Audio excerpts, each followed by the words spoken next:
All right, buddy. It's me, Mr. D, Mr. D's classroom. I am back from the dead. Well, I shouldn't say that because I had people, clients writing me, sending me emails. Mr. D, are you dead? What's going on? And like, so if I'm dead, I will come back alive.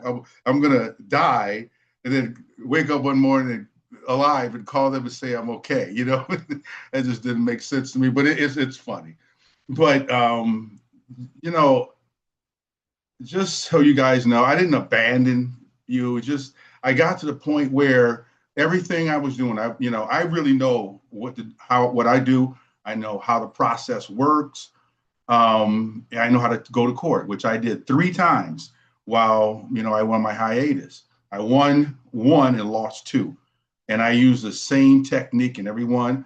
Um, you have the right to equitable jurisdiction. You have the right to challenge everything. But the courts now are this because there's so many people doing this. The courts aren't giving you a chance. I have a friend of mine who used to go to attend the gym. My wife and I own pro fitness gyms. We had one in Seattle and two here in Orlando. This is years ago. But I had talked to him a while back, and he recently passed away, in like the past 2 years. But I talked to him about this whole system, and he said the system is not designed for you. The system is designed to keep you as a slave. The Constitution is your right to to live a free and fair life, but they don't always follow the Constitution. You know, that saying that public and private don't mix. Well, and I said that to him, and he said they do mix. The thing is that they can mix them, but you can't. And what he meant by that is if you do anything that's successful and you do it over and over, they're going to put a stop to it because they don't want their slaves to know how to be free. And that's how the system is designed to protect itself. That's why they had the law 1917, the Trading with the Enemy Act after World War One. They put that in place so that the United States could trade with other countries and companies, right, that they went to war with and make unfair deals and then change the deals in midstream or do what they wanted to do. They wanted to hold the right to amend anything that they wanted to move into their favor. And so that's that opened the door for the 1948 Smith-Mundt Act. The Smith-Mundt Act was an act that was designed to stop the American or stop United States corporation from lying to the people to get an agenda pushed through. Like they want to go to war, they could invoke this act. Well, the act stopped them, but now when Obama came in, he did away with it. So now that the country, the United States can go against the American people again. Now they can lie to the people to get an agenda pushed through. And that is part of the reason that you have such a hard time getting remedy. And remedy is a big thing it's a big, bullet word right now that everybody's using. I heard one guy say, my student just got remedy. And your remedy is allowed to happen because when you start working in a system that is not your system, you step into that system, they know the game. They can change the game. And they do. They don't change the Constitution. They just amend certain things so that it does not harm you in accordance with the Constitution. And it's like you study this stuff and you try to go to court with it because in every case, every single case, you're going to have to take them to court because there are things they know they're supposed to do, but they just won't do it. They won't do it because they have to protect the system. They protect their money. Judges get kickbacks on their cases. Yeah, I found that out. And that money goes into a special fund that they get when they retire.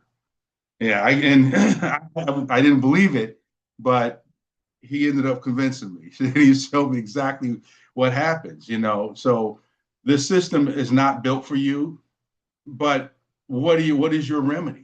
So we learn as much as we can about this system, and you listen to certain people And I guarantee you, and this is what I did when I was off this time, I did a lot of research on other people that are selling products, other people that are talking about the sovereign movement.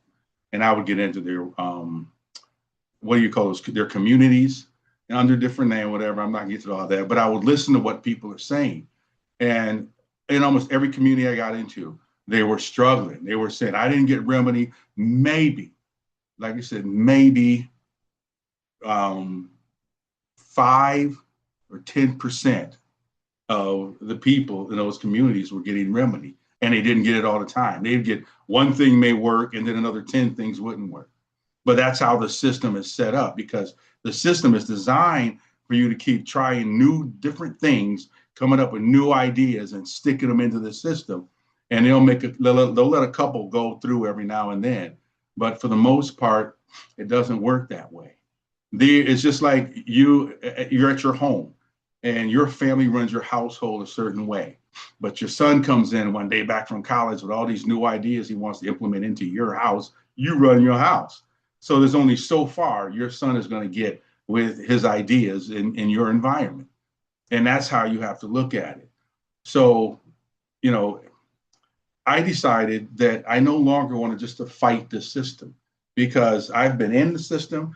I went through the courts with the system. I used exclusive equity. And I mean, I invoked my equity many times before the court case came up, 20 times, 15 times, answering different things, going back and forth with the judges.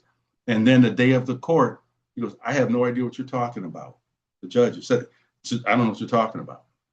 And ruled right against me. Just boom, get him out of here. And I'm like, so this is what happens. But then I appealed it. Long story short, but if you want a remedy with this system, you have to get outside of it, find out who you are and what you love to do. See, before I got into this, I was a school teacher. I enjoyed teaching. I enjoyed working with kids. I used to go to court with inner city kids, because what I did, I wasn't a special education teacher. I did special ed and public and gen ed teaching, but I specialized in special education. And most of the kids I dealt with were kids from the inner city that had, had rap sheets, dude. But my goal was to keep them in school, and I learned how to do that. And as long as I would go to court with these families after a kid had just, had brought a knife to school, had a gun, all this, the judge would release those kids to me as long as I promised I'd be able to get them in a system, in a like a sport or something along those lines, and monitor. And that's what I did. And to me, it was healing for me, because I came from that background. And the thing I loved the most is that I was happy, and I felt like I was making a difference. And I felt the stuff that I studied and planned for, I could implement, and I would see the results. It's like playing a sport. If you're on a football team and you got your game plan set up, and they have a game plan, but it's going to be fair. The winner is going to win. I mean, the best at their pre-planning is going to win. That's not that way when you're dealing with the United States court system. It's a system that's designed, it's like you play at a game against the owners of the teams. And they'll say, okay, in this game, you can do this, that, and that. If you invoke your equitable jurisdiction, we're going to tell our lawyers to ignore it. And in football, be the same way. The coaches say, no, you can't run that particular play because they have this safety, that cornerback, and that outside linebacker. Those are our special people. We don't want them to have to do this, or that. So, no, you can't do that. But we've studied for it. This is part of the game. We want to win the game. Sorry, that's just how it goes. What are you going to do? All you can do is leave the game. But that's not the game of life. This courtroom, these courts are the game of life. And I'll just tell you, I got to the point where I don't want to fight and argue anymore, even with the clients I was working with. Because the clients I had, I would say, okay, this is your situation. This is what you have to do. And I would I'd write a letter or give them a template, not to use, but just an idea of what you're supposed to say and do in this situation. Like even go to court without physically appearing. You can do that. And I would show them how to send their paperwork in. It has to be a legal response. You can't just write a letter and say, I'm not coming. No, you have to do a legal response and respond to what is put in front of you. And when you respond to that and you go in as the authorized representative, they're supposed to honor that. Every time I went into court as the authorized representative, we had to go back and forth, back and forth. And it goes, nope, I only see you as Dana Sanders. And I said, well, I'm not the all capital Dana Sanders. I'm upper and lower case, and they didn't want to hear any of it. So I got to the point where I just said, I need to think about what I really want to do. I'm not happy anymore. I was getting remedy. I got some remedy. I got one good, decent remedy in the past 2.5, 3 years. The rest, I was just in court fighting. One, I got a decent one, and I'm going to tell you this right now. What the downside of winning is that they're going to make you sign an NDA, a non-disclosure agreement, where you cannot say anything about this case. You can't say anything. And if you got paid out, you can't say anything. And once you do, they're going to lock you up. So all I'm going to tell you guys is this is not for me.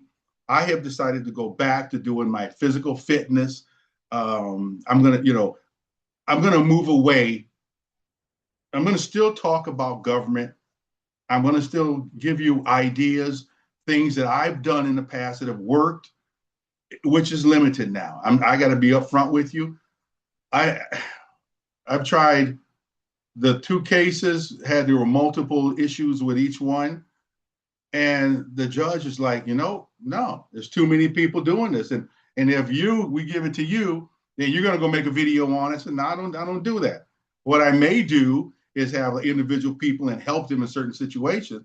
So no, we're not buying that. Here's the deal. And they the judge I had talked to me like that. And it's just so crazy. But you guys, the system that you're in now, you're really going to have to learn it and understand that there's a spiritual side to this. And when I stepped away and got back to who I was, the physical fitness trainer, the teacher, I still dabble in government. I talk to people about it. I have consultations still with people about issues. And I do breathing exercises. But when I went back to who I was, I'm going to say who I am, I smile, I laugh. I didn't laugh for a while. Almost the whole time I was out, I was almost getting kind of depressed because I'm like, what the hell just happened here? I've been doing this so long, and all of a sudden they're closing doors left and right. So I said, I'm going to go back to loving. I'm going to love myself and go back to physical fitness and mental fitness and counseling people, with health. And it's almost like a life skills coach or a life coach. And when I got back to that, now I've got quite a few clients just that I talk like a therapist on a regular basis, So all I'm going to say to you guys is find out who you are. And if you are going against your nature, it's not going to work for you. If you're okay, if you don't have a problem with, arguing with people, going back and forth constantly and not really getting anywhere, beating a dead horse, then this is for you. But I tell you, if you just switch your consciousness, switch over to a love-based, I would say almost like a theology, but you got to just switch your mindset over to who you really are. And me, I'm a spiritual love. I am spiritual love. And that's what it is. And that's why when I first got into this, I would work with people, and sometimes my wife was like, "You ain't going to charge them $100 to write this whole thing for them and present it." And yeah, because it wasn't about the money. I wanted to help people. And then I realized that no matter what I charge, I could charge $25 for a whole court case. And if they didn't win, they'd be pissed and want their $25 back. And they don't realize how much work goes into every single case. That's why whenever you watch a show on television, you see these lawyers walk out, rolled in their bag, and they got like 4 suitcases of notes and stuff. But that's how this actually works. So you saw everything I do to discharge debt and all my court cases and stuff, it's the same thing. You really have to study, have to love what you do. I don't love this. I don't love arguing. I don't love fighting. What I love is helping. And that's what I do. So now I'm going to start posting again. but I'm going to start talking to people about mental and physical health, fitness, and then we're still going to talk about ways to deal with the government. But my focus is no longer going to be on writing documents for you, doing all this. I'm going to give you resources, like tell you go to Copilot or AI and type this in and ask AI this, and then go follow up questions because it's a tool there. You need to use it. But anyway, I don't have a whole lot more to say, but I just want to, come back here and tell you guys that I didn't die. I'm still alive, and I haven't gone anywhere, moved anywhere. Well, we did move. I'm in Florida. We just moved to a different neighborhood. It's a lot better because now you can't just walk in here. So, but anyway, this is Mr. D, Mr. D's Classroom. Remember, happiness is a choice. Choose to be happy. And people, look at yourself, switch over from this commercial mentality and into a lifestyle that's going to make you happy. All right. Have a wonderful day, and I will talk to you soon.